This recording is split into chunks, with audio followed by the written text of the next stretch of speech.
Good morning বন্ধুরা, তোমরা সবাই কেমন আছো? আশা রাখছি তোমরা সবাই ভালো আছো। আকাশটা কত সুন্দর লাগছে, তাই না?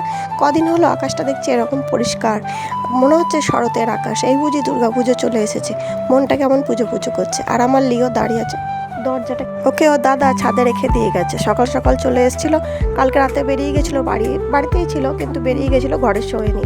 তারপর কালকে যা কাণ্ড হয়েছে, মানে সকালবেলায় ও বেরিয়ে গেছিলো, তারপরে একটা বড় বিড়াল তো ওকে খুব মেরেছে, গোটা গা ছিঁড়ে কেটে গেছে, রক্ত বেরিয়ে গেছিলো।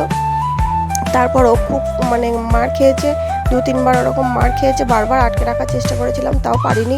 কাউকে তো জোর করে আটকে রাখা যায় না, যে যেতে চায় তাকে যেতে দিতেই হয়, কিছু করার নেই, ও তো বড় হয়ে গেছে না, ও তো একদম বাচ্চা আর নেই। তো যাই হোক, ওকে নিয়ে আমরা খুবই চিন্তায় আছি, কারণ ও সোজা হয়ে ভালো করে বসতে পারছে না।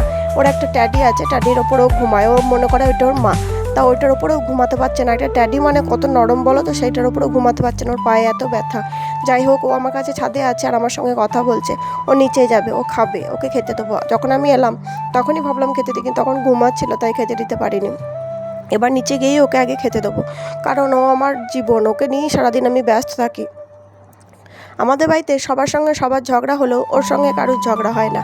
ও সবার কাছে প্রিয়, আমার ছেলের, আমার শাশুড়ির, আমার স্বামীর, সবার। তো উপরে ছাদের কাজ মিটিয়ে এসে নিচে ওকে আগে খেতে দিলাম, তারপরে রান্নাঘরে এসে চা চাপালাম। ঘুম থেকে উঠতে আজকে আমার একটু দেরি হয়ে গেছে, 7টা বেজে গেছে। অন্যদিন 6টা 6:30টায় উঠি, আজকে 7টা বেজে গেছে। শরীরটা ভালো নেই, তো সব দিন তো আমি তো মেশিন নয় যে সব দিন আমি একই রকমভাবে চলবো, তবুও তো চেষ্টা করি একভাবে চলার। মেশিনও মাঝে মাঝে খারাপ হয়, কিন্তু আমাদের বাড়ির বউদের তো কোনো ছুটি নেই, শনি রবিবার কি বলে কিছু নেই। সপ্তাহে সোম থেকে রবি একদম একদম ঠিকঠাকভাবে কাজ করে যেতে হবে, কাজে কোনো ভুল হওয়া যাবে না, কোনো খুঁত থাকা যাবে না, সবার টাইম টু টাইম সব কিছু চাই। তো যাই হোক, আজকে হলো শনিবার, শনিবারে আমাদের বাজার আসে, মাছ মাংস সবজি সব কিছু আসে। সেই জন্য শনিবার রান্না করতে আমার খুব দেরি হয়ে যায়। সকালে ঘুম থেকে উঠে আমি ঘর দোরগুলো ঝাড় দিয়ে মুছে নেওয়ার চেষ্টা করছি, সব গোটা বাড়িটা ঝাড় দিয়ে ভালো করে মুছে নিলাম। তারপরে মুড়ি খাওয়ার তরকারিটা বসিয়ে দিলাম। হাজব্যান্ড বললো ভাত খেয়ে যাব, ওর জন্য ভাত ডাল মাছ ভাজা করে দিলাম, সব মাছ এলো সেগুলো ভাজলাম। তো যাই হোক, আমি একদিকে মুড়ির, তারপরে ছেলে বললো পড়তে যাব, ওর জন্য এগরোল করলাম। একটার পর একটা, এক একজনের এক এক রকম। আমার শাশুড়ির আজকে চোখের অপারেশন হবে। আমার শাশুড়ির একটা চোখের অপারেশন হয়েছিল 2023 সালে, আমার ছানি কাটানো হয়েছিল। আর আমার শাশুড়ি একবার ফুল তোলার নেশা আছে, যেখানে সেখানে ফুল দেখলেই ফুল চুরি করতে শুরু করে দেয়। তো ওটা ওনার রোগ একটা। তো বাড়িতে যতই ফুল থাকুক, বাইরে ফুল দেখলে ঠিক থাকতে পারে না। তো সেই জন্য একবার আকন্দ ফুল তুলতে গেছিলো শিবরাত্রির সময়। সেই ফুল তুলতে গিয়ে আমার শাশুড়ির আকন্দার আঠা চোখে ছিটকে লেগেছিল। তখন আমার শ্বশুর মশাই বেঁচে ছিলেন, তখন মনে করেছিল ঠিক হয়ে যাবে ড্রপ ফ্রপ দিয়ে। যাই হোক, তখন কিছু অসুবিধা হয়নি, চলে গেছিলো। এখন আস্তে আস্তে চোখের মণিটা সাদা হয়ে যাচ্ছে, সাদা হয়ে যায়নি, আঠাটা গিয়ে চোখের মণির কাছে গিয়ে দাঁড়িয়েছে। তখন উনি বলছে আমি কিছু দেখতে পাচ্ছি না, আমি কিছু দেখতে পাচ্ছি না। একটা চোখে দেখতে পাচ্ছে, একটা চোখে দেখতে পাচ্ছে না। সেটা এখন ঠিক করতে হবে, তাই জন্য ডাক্তার দেখিয়ে আনা হয়েছিল। ডাক্তাররা বলেছিল 7 দিন পরে নিয়ে এসে দেখাতে। আজকে সকাল সকাল নিয়ে যাবে। আমি জিজ্ঞেস করেছিলাম শাশুড়ি মাকে যে সকালে কি ভাত খেয়ে যাবে? সকালে ভাত তো রান্না হয়ে গেছে, ভাত ডাল মাছ ভাজা তো হয়ে গেছে, কিন্তু উনি বললেন খেয়ে যাবো না, কারণ ওনার তো সকালে ভাত খাওয়া অভ্যাস নেই। বলেছিল বিকালে অপারেশন হবে, সেই জন্য বলেছিল দুপুরে এসে খাবে। তো যাই হোক, ওখানে গিয়ে সব ডাক্তারে বলছে যে খেয়ে এলে ভালো হতো, তাহলে তখনই অপারেশনটা হয়ে যেত আর বাড়ি আসতে হতো না। যেখানে নিয়ে গেছে আমাদের বাড়ি থেকে অনেকটাই দূর। তো আমার হাজব্যান্ড বারবার যাওয়া আসা করতে চাইছিল না, হয়ে গেলে ভালো হতো আর কি। তো যাই হোক, বাড়ি এসেছিলো দুপুরে খেতে। ওনার আজকে চোখের অপারেশনটা হবে, কদিন রেস্টে থাকবে। উনি রেস্টেই থাকেন, ওনাকে আমরা কিছুই করতে দিই না ঠাকুরঘরটা ছাড়া, উনি রেস্টেই থাকেন। তারপরে ওটাও করতে পারবে না, ওটাও রেস্টে থাকতে হবে যতদিন না চোখটা ঠিক হচ্ছে। আর উনি একটু নরম প্রকৃতির, ধৈর্য কম, সব কিছু সহজে সেরে উঠতে পারে না। একটা জিনিস কিছু হলে, কিছুদিন আগেই 3-4 মাস আগেই আমার শাশুড়ি মায়ের পাথর অপারেশন হয়েছিল। মাইক্রো সার্জারি করলে একটা মানুষের 15 দিনের মধ্যে সে সুস্থ হয়ে টুকটাক কাজ করতে পারে। আমার শাশুড়ির 1.5 থেকে 2 মাস লেগেছিল সুস্থ হতে। তারপর তো উনি ঠাকুরঘরের কাজটা করেন, সেটাও করতে পারছিল না, আমরাই করছিলাম। এবার সংসারের সমস্ত কাজ করার পরে ঠাকুরঘরের কাজ করতে যেতে খুব কষ্ট হয়। আমার ছেলে ঠাকুরঘরের কাজটা শেষে করে দিচ্ছিল, আমি আর পারছিলাম না। আমারও তখন শরীর খুব খারাপ ছিল, আমার ওপর দিয়েও অনেক তখন ঝড় গেছিলো, আমিও পাচ্ছিলাম না। যাই হোক, চেষ্টা করি সব কিছু করার, আমরাও তো মানুষ, দিন শেষে আমাদেরও কষ্ট হয়। যদিও কেউ বোঝে না যে আমাদের কষ্ট হয়, তবু তো কষ্ট হয়, কেউ বুঝুক বা না বুঝুক। আর আবারও সেই দেখাচ্ছি আকাশ, বারবার আকাশের প্রেমে পড়ে যাচ্ছি। আকাশ দেখে মন আর ঠিক রাখতে পারছি না, মনে হচ্ছে দূরে ওই আকাশের একবার উড়ে গিয়ে দেখি, মুক্ত আকাশে কত আনন্দ, কত মজা, কত সুখ, কিন্তু সেই ডানা তো নেই যে উড়ে যেতে পারবো। যাই হোক, চলে এলাম আবার রান্নাঘরে এসে দেখলাম ডাং পর্বত বাসন হয়েছে, সেগুলো এখন ধুই। সকাল থেকে রান্না করেছি, টুকটাক কাজ করেছি, আর আমার রান্না করতে গেলে খুব বাসন হয়। নিজেই রান্না করি, নিজেই মাজি, নিজেই ধুই, ঘর দূর মুছছি, কাচ্ছি, গুছাচ্ছি, আবার রান্না করছি, কুটছি, বাচ্ছি, এই করছি। যেন সারাদিন করতে করতে ক্লান্ত হয়ে যায়। মনে হয় সন্ধ্যের পর থেকে আর পাচ্ছি না, এবার মনে হয় থেমে যাব, কিন্তু থেমে যাওয়ার উপায় নেই, সেই রাত পর্যন্ত চলতেই হবে। তাও এর মধ্যে আমার ছেলে বিছানাটা করে রাখে, রাতে শুতে এসে দেখি আমার ছেলে বিছানাটা করে এসিটা চালিয়ে দিয়েছে, আমি এসে একটু শান্তিতে শুতে পারি। না হলে আগে তো বিছানাটাও আমাকে করতে হতো। আমার শরীর খারাপ হওয়ার পর থেকে আমার কোমরের যন্ত্রণা আছে, আমি নিচু হয়ে বিছানা ঝাড়াটা, বিছানা তোলাটা করতে খুব কষ্ট হয়। সব কাজ করি, এটাও করতে হতো যদি আমার ছেলে না করে দিত। যাই, ও করে দিচ্ছে, একটু আরাম করে শুতে পাই। আগে আমার হাজব্যান্ড করতো, জানো, আমাদের যখন বিয়ে হয়, আমার ছেলে যখন ছোট ছিল, আমার হাজব্যান্ডই বিছানা করতো, বিছানা তুলতো। কিন্তু এখন আর উনি ছুটি নিয়েছেন, উনি আর কিছুই করেন না। তো যাই হোক, উনি না করলেও ছুটি নিলেও আমাদের তো হবে না, আমাদের সংসারে কাজ আমাদের করতে হবে। আমার কষ্ট দেখে আমার ছেলে করে রাখে বিছানাটা, আমি শুই। এখন ছেলে করছে, শুতে পারছি। আবার হয়তো কোনদিন ছেলেও করবে না, কিন্তু আমাকে করতেই হবে, আমাদের তো এটা করতেই হবে। বলে যে শুধু মেয়েদের কাজ হলো শুধু রান্না করা। রান্না করার মাঝে যে কত কাজ, মাঝে মাঝে ক্লান্ত হয়ে যায়, যে ভাবতে ভাবতে যে সকাল থেকে রাত পর্যন্ত কত কী করলাম।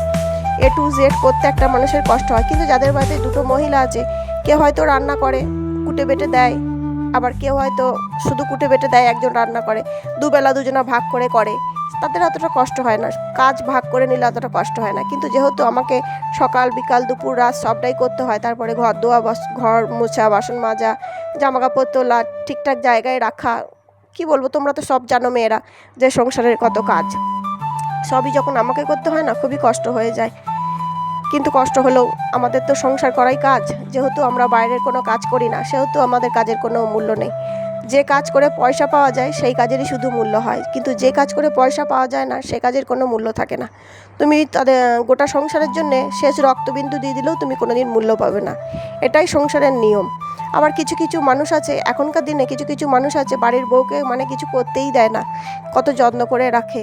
বাড়ির বউ হয়তো একটুখানি রান্না বান্না করলো, শাশুড়ি শ্বশুরকে একটু চাটা করে দিল, হয়ে গেল, না কিছু না করলেও বলবে না গো। কিন্তু আবার কিছু মেয়েদের কপাল হলো সব করতে হয়, করেও নাম পাওয়া যায় না। দায়িত্ব, কর্তব্য, সংসারের কাজ সমস্ত কিছু করেও নাম পাওয়া যায় না। টাইমে টাইমে খাবার, সব কিছু দেখাশোনা, তারপরেও সে খারাপ। যাই হোক, আমি কার দলে জানি না, ভালোর দলে না খারাপের দলে। আজকে দিয়েছি মাথায় হেনা।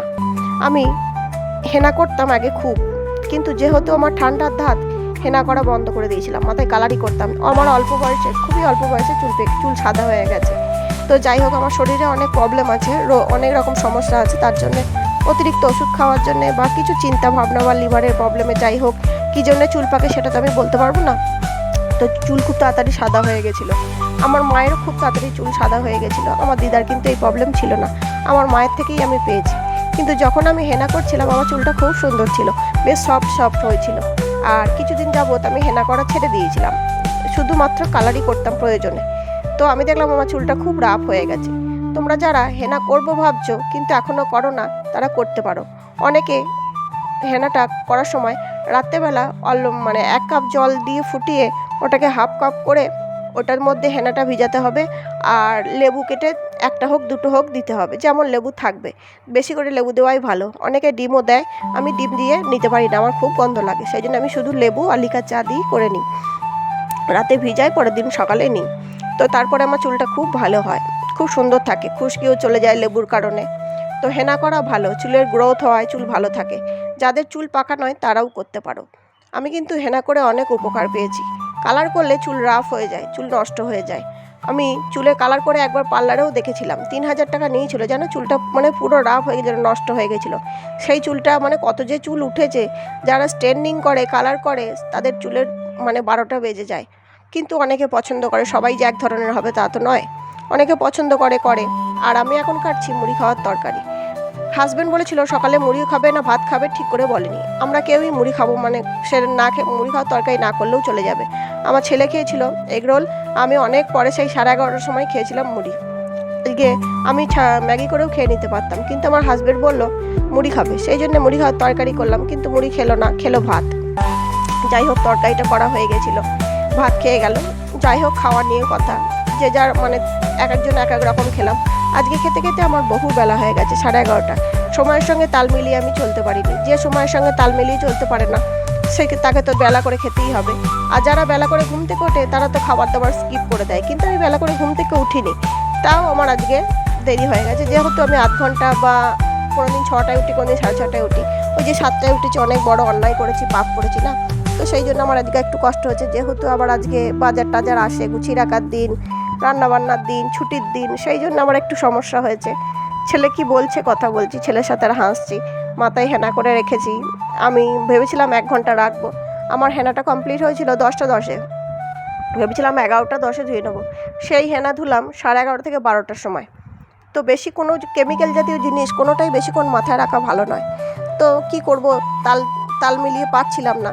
আর চান করতে যাওয়ার আগে সব কমপ্লিট করে যেতে হয়। আমি চান করে এসে আর কিছু করব না, টুকটাক কাজ করব, কিন্তু নোংরা কাজ কিছু করব না। ঘর ঝাড় দেওয়া বা ঘর মোছা কোনোটাই করব না। তারপরে ময়লা ফেলা, এগুলো তরকারি কাটা, এগুলো তো করে নিতেই ভালো লাগে। তো যাই হোক করে নিয়ে একবারে গেছিলাম। আমি যখন চান করে এলাম তখন দেখলাম 12:30। এটা এনেছে বিড়ালের জন্য ছোট মাছ, আমাদের জন্য বড় মাছ, আর এখন বর্ষার জন্য খুব মাছের ডিম পাওয়া যাচ্ছে, তাই প্রায় দিনই মাছের ডিম আনছে। আর এ হলো সিম্বু, আমি রান্না করি আমার সঙ্গে ঘোরে, ও আমাকে খুব ভালোবাসে। আমার ছেলেকে ভয় পায়, আমার হাজব্যান্ডকে ভয় পায়, কিন্তু আমার সাথে আমি যতক্ষণ রান্নাঘরে থাকবো আমি বারান্দায় এলাম, আমার কাছে বারান্দায় আসবে। এটা হলো আমাদের বিড়ালটা লিওর বন্ধু সিম্বু। আমাদের বিড়ালটা যদি চঞ্চল হয়, এ খুব ঠান্ডা, এ কিন্তু মানে মারধর, হুড়ুহুড়ি, ধস্তাধস্তি ওইসবে নেই। এক জায়গায় চুপচাপ বসে থাকে, কথা শোনে। আমার পায়ের কাছে থাকলেও ওর যদি আমি ধরো পিছন হয়ে আছি, ও ধরো আমার পিছনে আছে, আমি দেখিনি, যদি পিছন ফিরে পায়ে পাও পড়ে যায় না ভুলবশত, তাহলেও ও কিছু করে না। ও খুবই ভালো, খুবই শান্ত। ওর নামে প্রশংসা করছি মনে হয়, তাই জন্য ও শুনছে যে কি করছি। ও কিন্তু ক্যামেরায় অভ্যস্ত নয়। আমাদের লিও জন্ম থেকেই ক্যামেরা দেখছে, ও বোঝে যে আমি ক্যামেরা চালিয়েছি, কিন্তু এ বলতে পারে না যে আমি ক্যামেরা অন করেছি। তোমাদের দেখানোর জন্যই ক্যামেরাটা অন করেছি, যে আমি যখন রান্না করি ও তখন কি করে। দেখো আমি বারবার মাছ ধুচ্ছিলাম, মাছ বাছছিলাম, ওকে দিচ্ছিলাম, খাচ্ছিল, দিয়ে অনেকক্ষণ বোঝার পরে বুঝলো যে আমি ওকে দেবো না। আর আমি যতবার উঠবো, নড়বো, চড়বো, ততবারও আমার পায়ে পায়ে যাবে। তারপর ছেলের জন্য করলাম টিফিনটা ছেলের কাছে নিয়ে এলাম। ওর স্নান হয়ে গেছে, পড়ার জন্য ও রেডি হয়ে বসে আছে। ওর আজকে পড়া আছে, ওর 3টে দিন জলখাবেলায় পড়া থাকে, সেই জন্য ও যায় 11টা থেকে। তো রোলটা গোটানো হয়নি, ও বললো গুটিয়ে দাও মা, গরম আমি গোটাতে পারবো না। আমার আর রান্না করতে করতে অভ্যাস হয়ে গেছে, আমাদের হাতে অতটা গরম লাগে না, কিন্তু ওদের হাতে তো গরম লাগে। কাতলা মাছ ভাজা হয়ে গেছে, ছোটো মাছগুলো ভাজতে দিয়ে দিয়েছি। এটা ভাজা হয়ে গেলেই মাছের ডিমের বড়াটা করে নেবো। আর এদিকে হচ্ছে আলু চচ্চড়ি, হচ্ছে না, কমপ্লিট হয়ে গেছে। তো মনে হয় খুব সহজে টুক করে সব কিছু হয়ে যায়, কিন্তু করতে তো অনেক সময় লাগে, কখন ঘন্টা পেরিয়ে যায় জানি না। শাশুড়িকে নিয়ে যাচ্ছে আমার হাজব্যান্ড চোখের ডাক্তারখানায়। আর ওরা রওনা হওয়ার পর আমার ছেলে বক্সটা খুলেছে, মিস্ত্রিগিরি করছে, মিস্ত্রি মশাই ঠিক করছে। তারপরে আমি ওপরে চলে এলাম। আমি ওপরে এসে আরও কিছু কাজ ছিল সারলাম, দিয়ে এবার রান্নাঘরটা মুছে নিচ্ছি। রান্নাঘরটা মোছা হয়ে গেলে আমার হেয়ারটা ওয়াশ করব, কারণ অনেকক্ষণ দিয়ে রেখেছি হেনাটা। এবার হেয়ারটা ওয়াশ না করলে খুব ক্ষতি হয়ে যাবে, কোনোটাই অতিরিক্ত তো ভালো নয়। এবার হেয়ারটা ওয়াশ করব। আর রান্নাঘরে মুছবো কি, এখানে আলু আছে, পেঁয়াজ আছে, তারপরে এক্সট্রা বাসনের গামলাটা আছে, এই গামলাটায় ধুয়ে দিয়ে বাসন রাখা হয়, এখান থেকেই সব নেওয়া হয়। এবার আমি একটু পরিষ্কার পরিচ্ছন্ন বাতিক, সেই জন্য সব সরিয়ে মুছছি। অনেকে আছে সরাবেই না, পাশ দিয়ে মুছে নিয়ে চলে যাবে। তো যাই হোক আমি এগুলো মুছছি, তার আগে ওপরগুলো মুছে নিয়েছি, কারণ মাছ ভেজেছিলাম। যেদিন মাছ ভাজি সেদিনকে রান্নাঘরে তেলে ভর্তি হয়ে যায়, তো আমার ওইসব ভালো লাগে না। আমি আগেই ওগুলো ওপরগুলো কাজবাইট দিয়ে ঘষে মুছে নিয়েছি, সেগুলো তোমাদের সাথে শেয়ার করিনি, শুধু মেঝেটাই মোছা শেয়ার করলাম, আর ঘরগুলো মোছাও শেয়ার করিনি। আজকে খুব ব্যস্ততার মধ্যে ছিলাম, কারণ হাজব্যান্ড বাড়িতে ছিল, শাশুড়ি মাকে নিয়ে যাবে, ওটা একটা চিন্তা আছে যে ওনার একটা অপারেশনের ব্যাপার আছে, চোখ বলে কথা। যাই হোক, তারপরে এটা মাছ ভেজেছি নামিয়ে রেখেছিলাম, ওটাও সরিয়ে দিলাম। আর এটা মাছ এনেছিল, ব্যাগটা ধুয়ে রেখে দিয়েছি, ওটাও সরিয়ে নেবো, কারণ আমি একটু মানে পরিষ্কার করে মুছবো, তবে আমার শান্তি। ওই দেখো, ওই যে সকালে সব ঝাঁট দিয়েছি, কিন্তু রান্নাঘরটা দেখো, রান্না করতে করতে কত কী পড়েছে। যেখানটা ব্যবহার করবে সেই জায়গাতে নোংরা হবেই, আর ব্যবহার না করলে নোংরা হবে না। মানুষ থাকলেও নোংরা হয়, মানুষ না থাকলেও নোংরা হয়, এই এক জ্বালা। কিন্তু আমাদের যেহেতু পরিষ্কার পরিষ্কার বাতিক, সে হয় আমাদের জ্বালা। সারাদিন খেটে খেটে মরো। আর মাঝখানে করতে করতে শরীর ছেড়ে দেয়, ক্লান্ত হয়ে যায়, পারি না গো। আগে খুব পারতাম জানো ছোটো ছোটো কাজ করতে, বয়সটা কম ছিল তো, 30 পেরিয়ে গেছে, বয়স বাড়তে শুরু করে দিয়েছে, আর ছুটে দৌড়ে পারি না, শরীরের উপর দিয়ে অনেক ঝড় গেছে, তো শরীর আর নিচ্ছে না, মনে হয় ছেড়ে দিচ্ছে। একটুতেই ক্লান্ত হয়ে যায়, রেগে যায়, দুঃখ পাই, কিন্তু কাকে বলবো, কে শুনবে? এখানে শোনার মতো কেউ আছে? হ্যাঁ বলি, আমার ছেলেকে বলি, রাগ হলে, কষ্ট হলে, দুঃখ হলে আমার ছেলেকে বলি, কাঁদি, ওকেই শেয়ার করি, তারপরে আবার ভুলে যাই। নিজের কাজ নিয়ে ব্যস্ত থাকার চেষ্টা করি, সকাল থেকে রাত পর্যন্ত নিজের কাজ নিয়েই ব্যস্ত থাকি। রান্নাঘরে তরকারি কাটি, রান্নাঘরেই রান্না করি, তারপরে বেশিরভাগ সময়টাই রান্নাঘরে কাটাই। সব করার পরে হেয়ার ওয়াশ করে স্নান করে চলে এলাম তোমাদের সামনে। একটা নাইটিটা চেঞ্জ করলাম, একটু হালকা মুখে ক্রিম দিলাম, তারপরে অনেকক্ষণ লাইভ করার পর, রেস্ট করার পর জামা কাপড় তুলে আনলাম, গুছালাম, তারপরে খেতে বসে পড়লাম।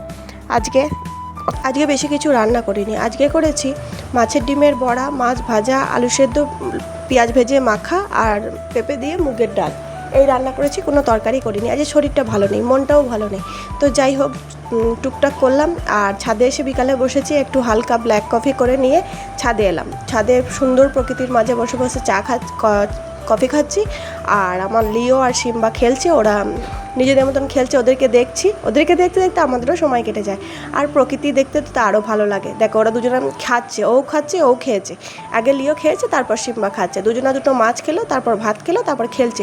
ভাবলাম কিছুক্ষণ বসবো, কিন্তু বৃষ্টি চলে এলো। এই রোজ বিকালে এখন বৃষ্টি হচ্ছে, রোজ বিকালে বৃষ্টি হচ্ছে, দেখি গাছে আর জল দিতে হচ্ছে না। গাছ ভিজে থাকলে তো গাছে জল দেওয়া যাবে না, তাহলে গাছ নষ্ট হয়ে যাবে, পচে যাবে, গোড়া নষ্ট হয়ে যাবে।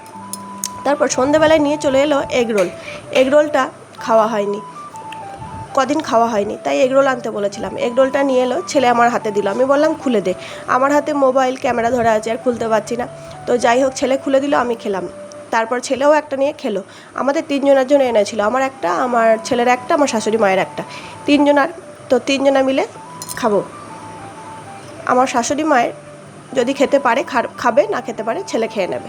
তো যাই হোক, এই হলো ব্যাপার। আজকের মতো ভিডিওটা এখানেই শেষ করছি। সবাই ভালো থেকো, সুস্থ থেকো, নিজেদের শরীরে খেয়াল রেখো। আমার ভিডিওগুলো কেমন লাগছে কমেন্টের মাধ্যমে জানিও। সঙ্গে থেকো, টাটা।